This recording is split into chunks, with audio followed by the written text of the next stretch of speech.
నమస్తే, welcome to mega 9 TV. నేను హారిక. బంగారం ధరలు మళ్ళీ పెరుగుతున్నాయి.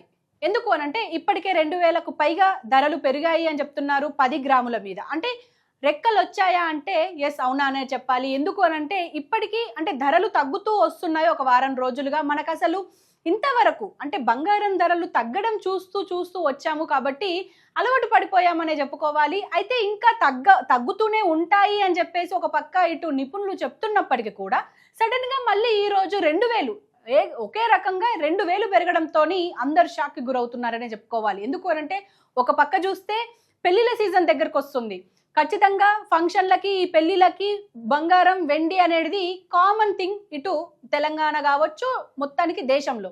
అయితే ఇప్పుడు బంగారం ధరలు మాత్రం ఇప్పుడు మళ్ళీ కొండెక్కబోతున్నాయి అనేది మాత్రం ఇప్పుడు మనకు క్లియర్ గా తెలుస్తుంది. ఎందుకనంటే ఇటు నిపుణులు కూడా అంచనా వేస్తుంది ఏంటంటే ఖచ్చితంగా ఇది 1,80,000 వరకు వెళ్లే అవకాశం అయితే ఉంటుంది అని అంటున్నారు.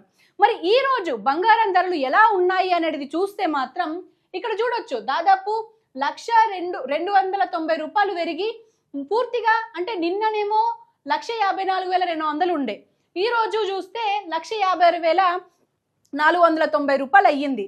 అంటే ఇది 24 క్యారెట్ల బంగారం. మళ్ళీ అదే విధంగా 22 క్యారెట్ల బంగారం అంటే మనం ఆర్నమెంట్స్ చేసుకునే బంగారం ధర కూడా అదే విధంగా పెరిగిందనే చెప్పుకోవాలి. నిన్న 1,41,350 రూపాయలు ఉంటే ఈ రోజు మాత్రం 2,100 రూపాయలు పెరిగి 1,43,450 రూపాయలు పెరిగిందని చెప్పుకోవాలి. అంటే పూర్తిగా ఇటు మళ్ళీ ఆకాశాన్ని అంటబోతున్నాయి పసిడి ధరలు అనేది ఇక్కడ క్లియర్ గా తెలుస్తుంది. మరి ఎలా అంటే ఇప్పుడు బంగారాన్ని ఇప్పుడే కొనుక్కొని పెట్టుకోవడం మంచిదా, లేకపోతే ముందు తగ్గే అవకాశాలు ఉంటాయి కాబట్టి అప్పుడు కొనుక్కోవడం మంచిదా అని చెప్పేసి కూడా చాలా మంది ఆలోచిస్తున్నారు. ఏదేమైనప్పటికీ ఫైనల్ గా ఇటు బంగారం మాత్రం ఎప్పటికీ పూర్తిగా తగ్గే అవకాశాలు అయితే క్లియర్ గా మనకు కనిపించడం లేదు. అంటే ఏం చేయాలి మరి? బంగారాన్ని కొనాలా వద్దా, లేకపోతే మన దగ్గర స్తోమత ఉందా లేదా, ఇవన్నీ బేరీజు వేసుకొనే ముందుకెళ్లాల్సిన పరిస్థితి అయితే ఉంది. ఎందుకంటే ఇప్పటికీ అంతర్జాతీయ మార్కెట్ల ప్రభావం ఒకటి ఇటు బంగారం మీద వెండి మీద ఉంది.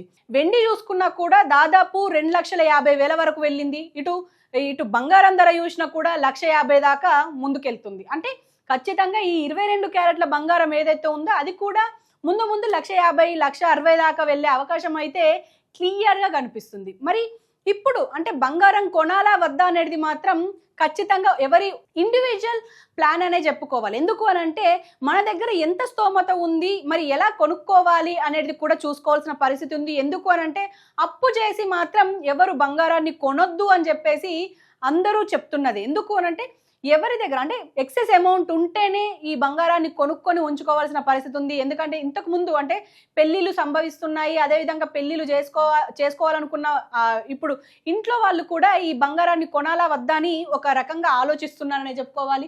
పూర్తిగా అయితే మాత్రం అంటే 1,50,000 వరకు ఇది పూర్తిగా వెళ్ళిపోతుంది అనేది ఇక్కడ క్లియర్ గా తెలుస్తుంది. మరి ఇప్పుడు ఇటు గోల్డ్ చూసుకున్నా అదే పరిస్థితి ఉంది, అదే విధంగా ఇప్పుడు వెండి చూసుకున్నా కూడా అదే పరిస్థితి ఉంది. అంటే పూర్తిగా పెరిగే అవకాశాలు అయితే ఇంకా క్లియర్ గా కనిపిస్తూనే ఉన్నాయని చెప్పాలి. అయితే ఏదేమైనప్పటికీ పూర్తిగా ఈ బంగారం ధరలు ఇక తగ్గే అవకాశాలు అయితే ఇంకా ఎక్కడ కనిపించడం లేదు అనేది క్లియర్ గా తెలుస్తుంది. మరి ముందు అంటే ఆల్రెడీ ఇప్పుడు పెళ్లిళ్ళ సీజన్ వస్తుంది, ఖచ్చితంగా బంగారం కొనాల్సిందే అని అనుకుంటే మాత్రం ఖచ్చితంగా అంటే ఇప్పుడు 18, 22 క్యారెట్ల బంగారం సైడే ఎక్కువ మంది చూస్తున్నారు. అంటే 1 గ్రామ్ గోల్డ్ వైపు కూడా చాలా మంది చూస్తున్నారు. కానీ ఇక్కడ మనం చూసుకోవాల్సింది ఏంటంటే ఇప్పుడు బంగారం ధరలు పూర్తిగా అంటే ముందు తగ్గుతాయి అనుకునే ఆలోచన మానుకోవాల్సిన పరిస్థితి అయితే కనిపిస్తుంది.